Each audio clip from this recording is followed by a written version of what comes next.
নমস্কার, আপনারা দেখছেন নিউজ নাও। আমি রয়েছি সংযুক্তা। চোখ রাখবো এই মুহূর্তের সংবাদে। ঝাড়খণ্ড বিধানসভার মোট 81টি আসনের মধ্যে দ্বিতীয় দফা তথা শেষ দফায় ৩৫টি আসনের জন্য চলছে ভোট গ্রহণ। দ্বিতীয় দফায় প্রার্থী রয়েছেন মোট 528 জন। ঝাড়খণ্ডে চলছে দ্বিতীয় তথা অন্তিম দফার ভোট গ্রহণ পর্ব। ঝাড়খণ্ডের মোট 81টি বিধানসভা আসনের মধ্যে দ্বিতীয় তথা শেষ দফায় বুধবার ৩৫টি আসনের জন্য চলছে ভোট গ্রহণ প্রক্রিয়া। ভোট গ্রহণ বুধবার সকাল 7টা থেকে শুরু হয়েছে, শেষ হবে বিকেল 5টায়। ঝাড়খণ্ডের 81টি বিধানসভা আসনের মধ্যে প্রথম দফায় গত 13 নভেম্বর 43টি আসনের জন্য অনুষ্ঠিত হয়েছিল ভোট গ্রহণ পর্ব। দুপুর 12টা পর্যন্ত ঝাড়খণ্ডে ভোটের হার ছিল 41%। 2019 সালে বিধানসভা নির্বাচনে প্রায় 36% ভোট পেয়ে নিরঙ্কুশ সংখ্যাগরিষ্ঠতা অর্জন করেছিল জেএনএম কংগ্রেস আরজেডির মহাজোট। এবারেও একসঙ্গে লড়ছে এই তিন দল, সঙ্গে পেয়েছে বাম দল সিপিআইএমএল কে। অপরদিকে ঝাড়খণ্ড বিধানসভা নির্বাচনে এবার জোরদার প্রচার করেছে বিজেপি। বিশেষ করে বাংলাদেশে অনুপ্রবেশ নিয়ে জোরদার প্রচার করার কারণে জয়ের বিষয়ে প্রবল আশাবাদী গেরুয়া শিবির। শেষ দফায় ঝাড়খণ্ডে ভাগ্য পরীক্ষা হচ্ছে এক ঝাঁক তারকা প্রার্থীর। সোরেন পরিবারের 4 সদস্য হেমন্ত সোরেন, কল্পনা সোরেন, সীতা সোরেন এবং বসন্ত সোরেনের রাজনৈতিক ভাগ্য নির্ণয় হবে ভোটের এই দ্বিতীয় দফায়।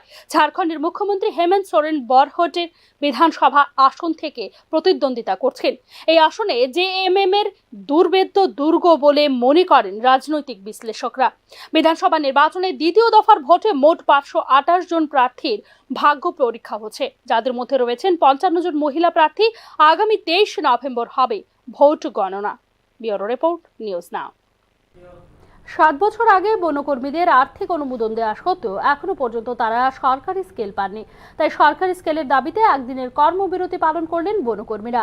বন দফতরের 363টি স্থানীয় কর্মী রয়েছেন, যারা প্রায় 20 বছর ধরে সরকারি সমস্ত সুবিধা পাওয়া সত্ত্বেও সরকারি স্কেল ছাড়া মাত্র 13,000 টাকা বেতনের চাকরি করছেন বলে জানান কর্মবিরতিতে আসা বনকর্মীরা। একাধিকবার সরকারি স্কেলের দাবিতে দপ্তরের আধিকারিক থেকে শুরু করে বনমন্ত্রী ও মুখ্যমন্ত্রীর দ্বারস্থ হওয়ার পরও কোনো সদুত্তর পাওয়া যায়নি দপ্তরের তরফ থেকে বলে অভিযোগ করেছেন কর্মীরা। এই দ্রব্যমূল্যের বাজারে অল্প বেতনে সংসার প্রতিপালন করা খুবই কষ্টসাধ্য, তাই বাধ্য হয়ে সরকারি স্কেলের দাবিতে তারা একদিনের কর্মবিরতি পালন করছেন। এই ডিসেম্বরে 7 বছর পূর্ণ হয়ে যাবে আমাদের। এছাড়া আমরা ফরেস্ট ডিপার্টমেন্টের সঙ্গে যুক্ত, আমাদের মধ্যে অনেকে আছেন 20 বছর, 25 বছর, 15 বছর ধরে কাজ করে আসছেন। আর এই 7 বছর হবে আমাদের ফাইন্যান্স হবার পরে আমরা এই বেতনটা পাচ্ছি। আসলে সত্যি কথা বলতে কি আমাদের দেয়ালে পিঠ থেকে গেছে। আজকের এই দ্রব্যমূল্যের দিনে 13,000 টাকা দিয়ে সংসার প্রতিপালন করে ছেলে মেয়ের পড়াশোনা করিয়ে কি বাঁচা যায়? আপনারা এই বলুন, সবাই রাজ্যবাসীর উদ্দেশ্যে আমাদের প্রশ্ন, বাঁচা যায় কি বাঁচা যায়? সর্বোচ্চ নিরাপত্তায় মহারাষ্ট্রে অনুষ্ঠিত হচ্ছে বিধানসভা নির্বাচনের ভোট গ্রহণ পর্ব। নির্বাচনে 288টি আসনের জন্য প্রতিদ্বন্দ্বিতা করছেন 4,136 জন প্রার্থী। মহারাষ্ট্র বিধানসভার মোট 288টি আসনের জন্য আজ চলছে ভোট গ্রহণ প্রক্রিয়া। এবারের নির্বাচনে প্রতিদ্বন্দ্বিতা করছেন মোট 4,136 জন প্রার্থী। বুধবার সকাল 7টা থেকে শুরু হয়েছে ভোট দান প্রক্রিয়া, চলবে সন্ধে 6টা পর্যন্ত। ভোটের ফলাফল জানা যাবে 23 নভেম্বর অর্থাৎ শনিবার দুপুর 12টা পর্যন্ত। মহারাষ্ট্রে ভোটের হার ছিল 34%। ভোট গ্রহণ শুরু হওয়ার সাথে সাথেই রাজ্যে ভোটারদের বিপুল সংখ্যক ভোট দেওয়ার আহ্বান জানিয়েছেন প্রধানমন্ত্রী নরেন্দ্র মোদী। মহারাষ্ট্রে প্রতিদ্বন্দ্বিতা মূলত দ্বিমুখী। একদিকে বিরোধীদের মহাবিকাশ আঘাড়ি জোট, অন্যদিকে বিজেপির নেতৃত্বাধীন মহাজ্যোতি জোট। ভোটের ফলে বাজিমাত করতে তাই হাড্ডাহাড্ডি লড়াইয়ে যুযুধান দুই পক্ষ। 52,789টি স্থানে মোট 1,186টি ভোট কেন্দ্রে চলছে ভোট গ্রহণ পর্ব। এর মধ্যে রয়েছে 42,604টি শহুরে পোলিং বুথ এবং 57,582টি গ্রামীণ ভোট কেন্দ্র। এর মধ্যে 299টি পোলিং বুথ রয়েছে শারীরিকভাবে অক্ষম ভোটারদের জন্য। ভারতীয় নির্বাচন কমিশন প্রকাশিত সর্বশেষ ভোটার তালিকা অনুসারে প্রায় 9.7 কোটি ভোটার রয়েছে মহারাষ্ট্রে। এর মধ্যে 4.97 কোটি হলেন পুরুষ ভোটার এবং 4.66 কোটি হলেন মহিলা ভোটার। 1.85 কোটি রয়েছেন 18 থেকে 29 বছর বয়সের তরুণ ভোটার, যাদের মধ্যে 20.93 লাখ ভোটার ভোট দেবেন প্রথমবারের মতো। উল্লেখ করা যেতে পারে 2019 সালের বিধানসভা নির্বাচনে বিজেপি ও অবিভক্ত শিবসেনা জোট সংখ্যাগরিষ্ঠতা নিয়ে জয়লাভ করে, কিন্তু নির্বাচনের পর মুখ্যমন্ত্রিত্ব নিয়ে দুই জোট গোষ্ঠীর সঙ্গে বিবাদের জেরে মাঝ পথে এসে থেমে যায় সরকার গঠন প্রক্রিয়া।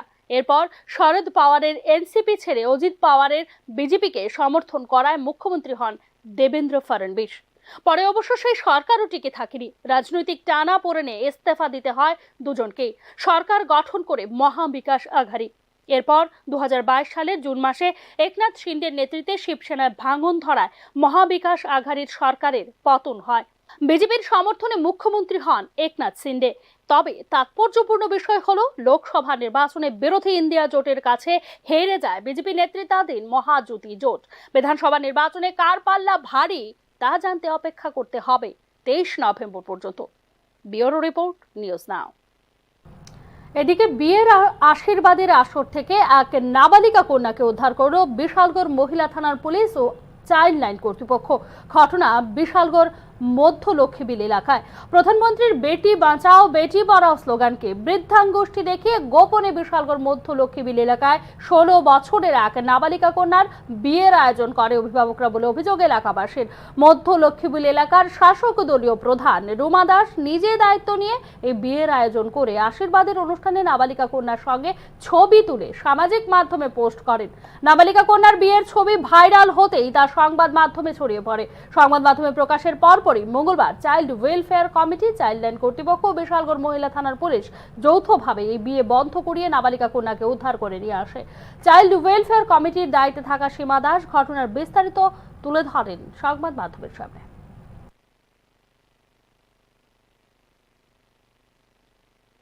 অ্যাকচুয়ালি আজকে সকালে আমরা খবর পেলাম যে বিশালগড় ব্লক এলাকায় একটা চাইল্ড ম্যারেজ রিলেটেড একটা ম্যাটার হয়েছে। তো তৎক্ষণাৎ আমি খবর পাওয়ার সাথে সাথে টিসিপিসিআর এর সাথেও যোগাযোগ করি। টিসিপিসিআরও আমার সকালে ইনফর্ম করছে। তো অ্যাকর্ডিংলি টিসিপিসিআর, সিডব্লিউসি আর পুলিশ পার্সোনালস, ডিসিপিউ স্টাফ আমরা সবাই জয়েন্টলি বাড়িটা ভিজিট করলাম, মেয়েটার বাড়ি খবর নিয়ে। তো এখন মেয়েটারে বাড়িতে আমরা মেয়েটার রেস্কিউ করছি। আর এখন সিডব্লিউসিতে যাওয়ার পরে আমরা কমিটি ডিসিশন নিব যে কি করা যায়। তো মেয়েটারে এখন আপাতত টেম্পোরারি শেল্টারে দেওয়ার চিন্তাধারা আছে। সবে শীতের আগমন ঘটছে, তবে দেশের বিভিন্ন রাজ্যে এখনো চলছে বিক্ষিপ্ত বৃষ্টিপাত। তারই মধ্যে আরও একটি ঘূর্ণিঝড়ের সতর্ক বার্তা জারি করেছে আবহাওয়া দপ্তর। সম্ভাব্য এই ঘূর্ণিঝড়টির নাম ফেঞ্জাল ঘূর্ণিঝড়। ঘূর্ণিঝড়টির নামকরণ করেছে সৌদি আরব। বর্ষা পরবর্তী সময়ে এবছর ডানা বাদে অন্য কোনো ঘূর্ণিঝড় সেভাবে তৈরি হয়নি। বর্ষ বিদায় নেওয়ার আগে প্রত্যেক বছরই ভারত মহাসাগরের উপরে একাধিক ঘূর্ণিঝড় তৈরির পরিস্থিতি সৃষ্টি হয়। ডানার পর এবারে বঙ্গোপসাগরের উপরে আরও একটি ঘূর্ণিঝড় তৈরির পূর্বাভাস দিয়েছে ভারতীয় আবহাওয়া বিজ্ঞান দপ্তর। এই পূর্বাভাস অনুযায়ী আগামী 21 নভেম্বর বঙ্গোপসাগরের উপরে একটি ঘূর্ণিঝড়ের পরিস্থিতি তৈরি হওয়ার সম্ভাবনা রয়েছে বলে জানিয়েছে ভারতীয় আবহাওয়া বিজ্ঞান দপ্তর। 22 এবং 23 নভেম্বর এই সিস্টেমটি আরও ঘনীভূত হবে। এরপর 23 নভেম্বর সেটি পরিণত হবে নিম্নচাপে। শেষ পর্যন্ত এই সিস্টেমটি ঘূর্ণিঝড়ে পরিণত হলে তা ডানার পর এই মরশুমের দ্বিতীয় ঘূর্ণিঝড় হতে চলেছে ফেঞ্জাল। নিম্নচাপটি ধীরে ধীরে শক্তিশালী হয়ে পশ্চিম ও উত্তর পশ্চিম দিকে অগ্রসর হবে। তারপর এটি আরও শক্তিশালী হবে এবং সেটি ঘূর্ণিঝড়ে পরিণত হওয়ার সম্ভাবনা রয়েছে বলে জানিয়েছে আবহাওয়া বিজ্ঞান দপ্তর।